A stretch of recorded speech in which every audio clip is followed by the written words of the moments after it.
साथियों, स्वागत है आप सभी का आपके अपने YouTube channel AK for study में। तो friends, final year JAC board के द्वारा जारी कर दिया गया है क्लास 10th वालों के लिए मॉडल क्वेश्चन पेपर सेट 3। तो दोस्तों, आज की इस वीडियो में मैं आप सभी के लिए सब्जेक्ट हिंदी के अपठित गद्यांश एवं काव्यांश के सभी प्रश्नों का डिटेल सॉल्यूशन लेकर आ गए हैं। तो दोस्तों, इस वीडियो को अगर अंत तक देखते हैं तो आपको पता चल जाएगा कि कैसे एग्जाम में पैसेज वाले प्रश्नों का उत्तर दिया जाता है। तो चलिए दोस्तों, आज की इस वीडियो को शुरू करते हैं। और वीडियो को शुरू करने से पहले आप सभी से रिक्वेस्ट है, जो भी चैनल पर पहली बार आए हो तो प्लीज़ यार चैनल को अभी तक सब्सक्राइब नहीं किए तो चैनल को जरूर सब्सक्राइब कर लीजिएगा, बगल के बेल आइकॉन को भी ऑन कर लीजिएगा ताकि मेरा कोई भी वीडियो आपको मिस ना हो पाए।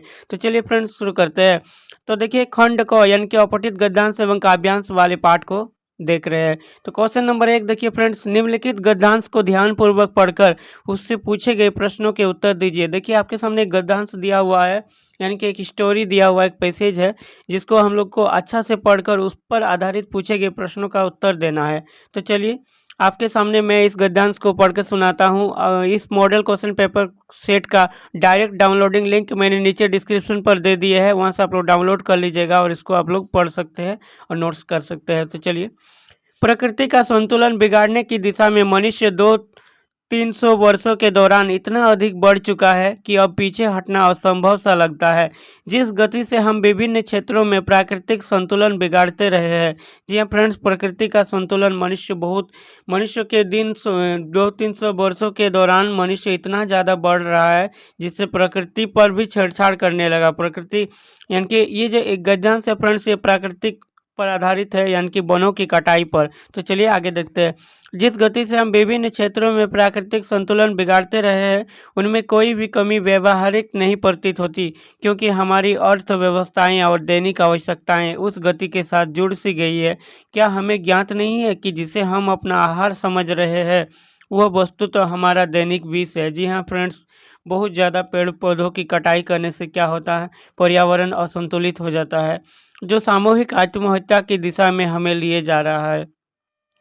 जंगलों को ही ले लो। जी हाँ फ्रेंड्स, अब जंगल की बात किया गया है कि जंगल के अंधाधुंध कटाई पर क्या होता है। देखिए, यह एक प्रकट तथ्य है कि विभिन्न देशों की वन संपत्ति अत्यंत तीव्र गति से छीन होती जा रही है। अत्यधिक वनों की कटाई मनुष्य करता है, जिस कारण से वन संपत्ति संप्रदाय क्या होता है, बहुत ही तेज गति से नष्ट होते जा रहा है।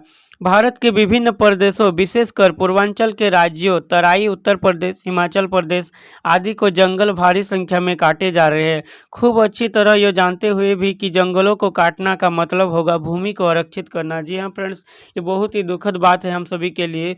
मनुष्य जाति इतना बढ़ गया है कि प्रकृति पर छेड़छाड़ करता है, जंगलों को काट देता है। और जिससे क्या होता है, जंगल को काटने का मतलब क्या होता है कि भूमि को आरक्षित करना, यानी कि मिट्टी का खराब हो जाना, भूमि असंतुलित हो जाएगा। बाढ़ों को बढ़ावा देना, जंगल की अत्यधिक काटने से क्या होता है, बाढ़ बहुत अधिक मात्रा में आएगा। और मौसम के बदलने में सहायक बनना, यानी कि मौसम बहुत प्रदूषित हो जाएगा और टाइम पर बरसात नहीं होगा, टाइम पर गर्मी नहीं होगा, टाइम पर ठंडा नहीं आएगा, जिससे मनुष्य के जीवन में बहुत सारे परेशानी ढल सकती है। तो चलिए शुरू करते हैं। देखिए, इस पर ये गद्यांश हम लोग पूरा पढ़ लिए फ्रेंड्स। तो इस पर आधारित प्रश्न देखते हैं।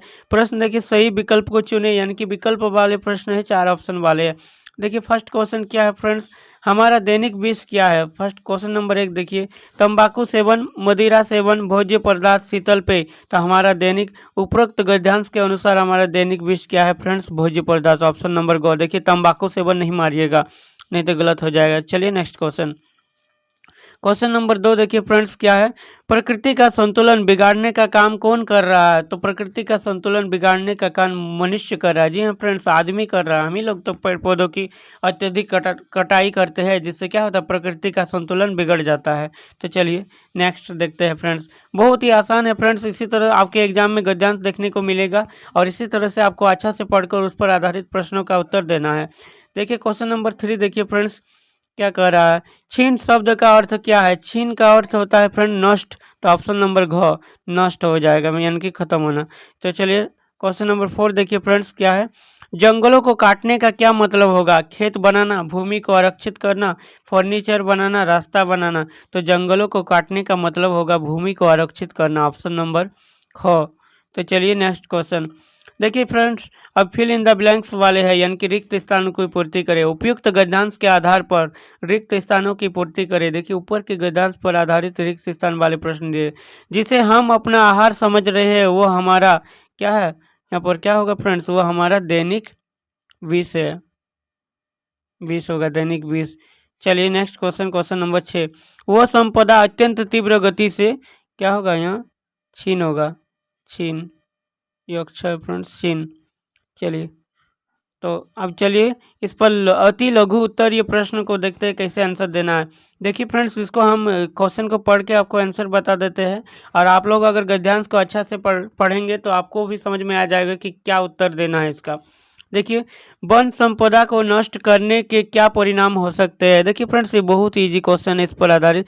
देखिए फ्रेंड्स, वन वन संपदा को नष्ट करने के बहुत परिणाम हो सकते हैं। जैसे वन संपदा को अत्यधिक मात्रा में वनों की कटाई होने पर समय पर बारिश नहीं होना, बाढ़ का आ जाना, अत्यधिक मात्रा में बाढ़ आना, और मौसम के बदलने में सहायक होना, यानी कि मौसम बार बार बदलते रहेगा, ठंडा मौसम टाइम पर नहीं आएगा और गर्मी टाइम पर नहीं आएगा, तथा हानिकारक रोगें पैदा हो जाएंगी। क्यों? क्योंकि फ्रेंड्स देखिए, वायु प्रदूषण हो जाएगा। अगर प्रकृति को छेड़छाड़ होगा, वनों की अत्यधिक मात्रा में कटाई होगा तो ऑक्सीजन तो मिलेगा नहीं ज़्यादा मात्रा में, तो क्या होगा, कार्बन डाइऑक्साइड की मात्रा बढ़ जाएगा, जिससे हानिकारक रोग पैदा हो जाएंगे। तो इसी तरह से इसका आंसर लिखना है। तो चलिए नेक्स्ट क्वेश्चन, क्वेश्चन नंबर 8 देखिए, प्राकृतिक संतुलन बिगड़ने से मनुष्य के जीवन शैली पर क्या प्रभाव पड़ रहा है। देखिए फ्रेंड्स, प्राकृतिक संतुलन बिगड़ने से मनुष्य के जीवन शैली पर बहुत हानिकारक प्रभाव पड़ रहा है। जैसे कि टाइम पर बरसात नहीं होने से मनुष्य को पानी का झंझट झेलना पड़ता है। पानी बहुत बहुत ऐसा जगह है जहाँ पर पेड़ पौधे नहीं रहता है, बहुत कम मात्रा में ना फ्रेंड्स, तो वहाँ पर टाइम पर बारिश नहीं होता है, वर्षा बहुत कम मात्रा में होता है। यही मनुष्य को झेलना पड़ता है, तथा मौसम बार बार बदलते रहता है। कभी ठंडा के समय नहीं होता फिर भी ठंडा आ जाता है, गर्मी के सीजन ना आते आते ही गर्मी लगने लगता है। यानी कि मनुष्य के जीवन शैली में बहुत सारी कठिनाइयाँ झेलना पड़ता है, हानिकारक रोगें भी पैदा हो जाता है। तो इसी तरह से इसका आंसर लिखना है फ्रेंड्स। आई होप कि आपको यहाँ तक समझ में आ गया होगा। तो चलिए नेक्स्ट क्वेश्चन देखते हैं फ्रेंड्स। देखिए, हम लोग गद्यांश को पढ़ लिए हैं और गद्यांश वाले प्रश्नों का उत्तर भी जान लिए। तो चलिए अब काव्यांश वाले पार्ट को देखते हैं। एक कविता का छोटा सा छंद है, यानी कि छोटा सा पाठ दिया हुआ, बहुत ही इंटरेस्टिंग कविता है फ्रेंड्स। इस कविता को तो जरूर पढ़ना चाहिए। आज इस पर बहुत अच्छा सीख दिया है कवि के द्वारा, बहुत ही सुंदर कविता लिखा गया है। तो देखिए, निम्नलिखित काव्यांश को ध्यानपूर्वक पढ़कर उससे पूछे गए प्रश्नों के उत्तर दीजिए। जी हाँ फ्रेंड्स, तो चलिए आप सभी के सामने इस काव्यांश को पढ़ते हैं। जो बीत गई सो बात गई। जी हाँ फ्रेंड्स, जो बीत गई सो बात गई। देखिए, इसको पढ़ेंगे और आपको समझाते हुए जाएंगे। जो बीत गई सो बात गई, जीवन में एक सितारा था। देखिए फ्रेंड्स, आपके जीवन में भी बहुत सारे कठिनाई आई होंगे, बहुत सारे आपको बहुत कोई धोखा दिया होगा या बहुत कुछ भी आपके साथ हुआ होगा।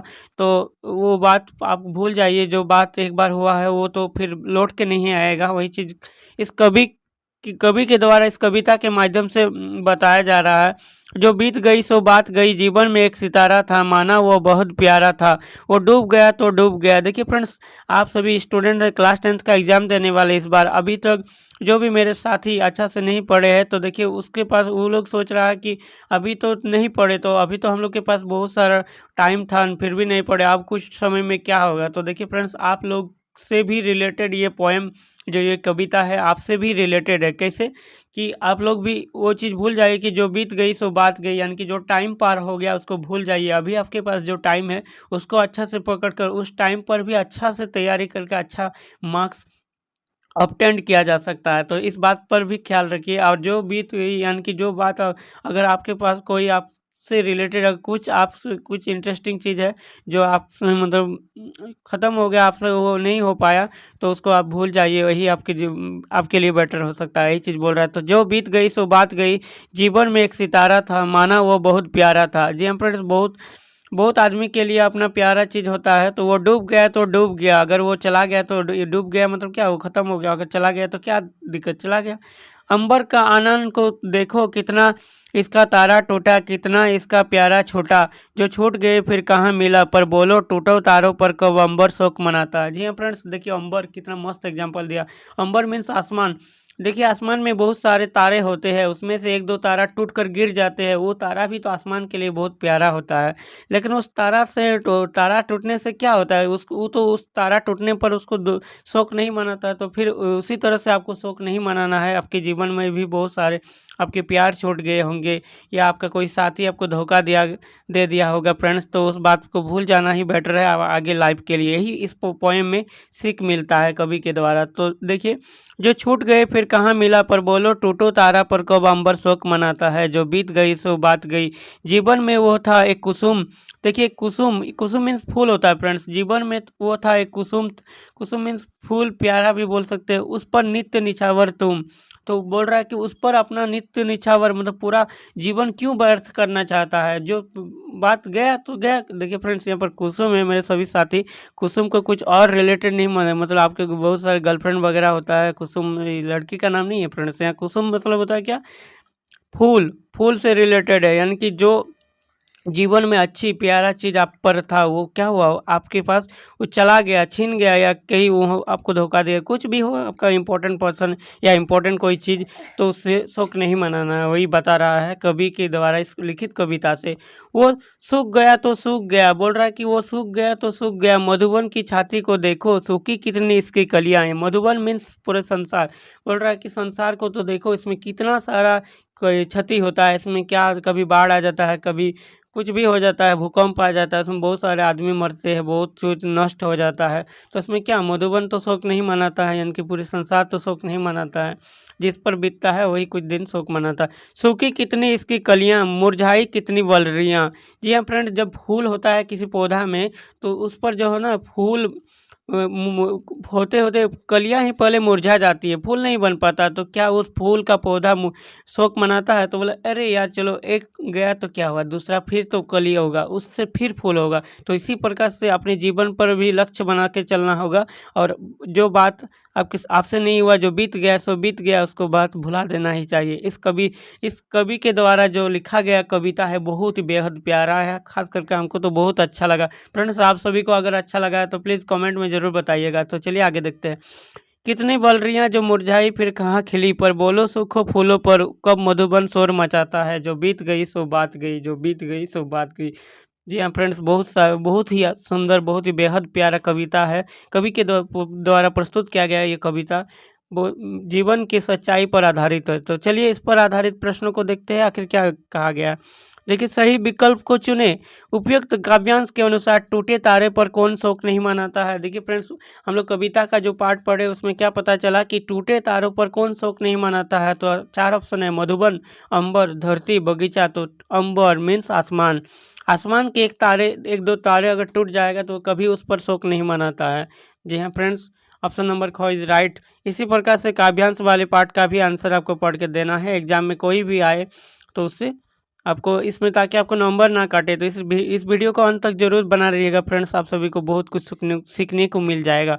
तो चलिए, कुसुम का अर्थ क्या होता है फ्रेंड्स। तो देखिए, कुसुम का अर्थ होता है, आपके पास 4 ऑप्शन है, नदी, बगीचा, फूल, तारा। तो कुसुम का अर्थ होता है फूल।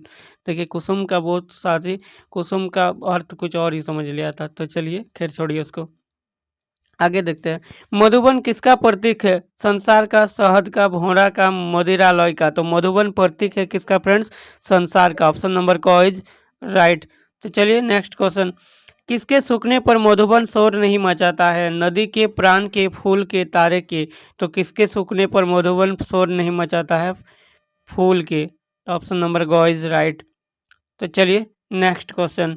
रिक्त स्थानों की पूर्ति काव्यांश में दिए गए शब्दों से करें। जी हाँ friends, fill in the blanks वाले प्रश्न है। देखिए, अंबर के खाली जगह को देखो। तो अंबर के क्या, अंबर के आनंद को देखो। वहाँ पर आनंद था ना, तो आप लोग एक बार पढ़ लीजिएगा, अंबर के आनंद को देखो। जीवन में वो था एक खाली जगह जिस पर कवि निछावर थे। जीवन में वो था एक जिस पर कवि निछावर थे। तो क्या जीवन में कोई भी एक प्यारा जीवन में वो था एक कुसुम जिस पर कवि निछावर से। तो उस पर कुसुम, यहाँ क्या होगा, कुसुम। तो चलिए नेक्स्ट क्वेश्चन देखते हैं। अति लघु उत्तर ये प्रश्न हो, इस पर क्या देना है जवाब। तो चलिए कैसे लिखना है। सितारों के डूबने पर कवि क्या प्रेरणा देता है। देखिए फ्रेंड्स, इस प्रस्तुत कविता के द्वारा कवि सितारों के डूबने पर हमें मानव जीवन के लिए बहुत ही प्रेरणादायक प्रेरणा देते हैं कि कोई भी जीवन में आपके साथ घटित घटना हुआ हो, एक कोई भी आपके जीवन के पथ पर आपसे छूट गया हो, तो वो बात को भुला देना ही चाहिए। यानी कि बीते बात को भुला देने का प्रेरणा देते हैं सितारे के डूबने का एग्जाम्पल देकर, यानी कि उदाहरण देकर, तो यही इसका प्रेरणा देता है। तो इस प्रकार से लिख लीजिएगा अपने इसको अच्छा से बना के। तो चलिए क्वेश्चन नंबर 16 देखिए, कुसुम किसका प्रतीक है? कवि उसके मुरझाने पर क्या सोचता है? देखिए कुसुम यहाँ पर फूल का प्रतीक है। कुसुम जो है ना, फूल हम लोग समझते हैं, लेकिन एक्चुअली में ये जीवन के उद्देश्य के लिए ही बताता है कि आपके पास अभी भी टाइम है। अगर आप कुछ नहीं कर पाए हैं तो अभी भी बहुत कुछ टाइम है, बहुत आपके पास समय है। तो कवि उसके मुरझाने पर क्या सोचता है? कवि फूलों के मुरझाने पर अपने जीवन की शैली को समझता है। अब वही संसार के आदमियों को बताना चाहता है कि जो बात आपसे नहीं हुआ, जो नहीं हुआ उसको भूल जाइए, उसको भुला देना ही। अब नया सीढ़ी से शुरू करना है और जीवन की शैली को आगे बढ़ाना है। यही इस प्रस्तुत कविता के माध्यम से कवि द्वारा बताया जा रहा है।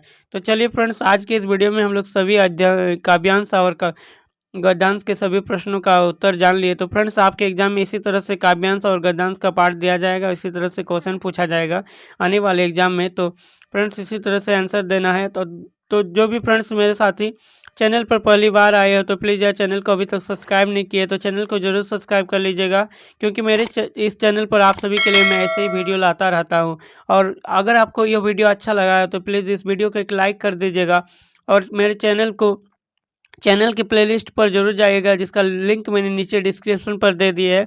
वहाँ पर आपको सभी बोर्ड एग्जाम के यानी कि क्लास 10th के सभी मॉडल क्वेश्चन पेपर का सॉल्यूशन मिल जाएगा। तो आपको जैसे ये हिंदी हुआ, इससे पहले हम लोग सोशल साइंस, और इसमें अभी जितना सारा है मैथमेटिक्स, इंग्लिश, सभी का सॉल्यूशन मैं अपलोड कर दूंगा। और सेट 1 सेट 2 का भी तो अपलोड कर ही दिया है। अगर अभी तक नहीं देखे साथी मेरे जो भी, तो वो जरूर जाकर देख लीजिएगा, क्योंकि आपके यहाँ आने वाले एग्जाम के लिए आप सभी को पता है कि मॉडल क्वेश्चन पेपर कितना इंपॉर्टेंट है। तो सभी साथियों, मॉडल क्वेश्चन पेपर को जरूर डाउनलोड कीजिएगा और जरूर पढ़िएगा। तो चलिए फ्रेंड्स, फिर मिलते हैं किसी और वीडियो में। तब तक के लिए जय हिंद, जय भारत। Thanks for watching.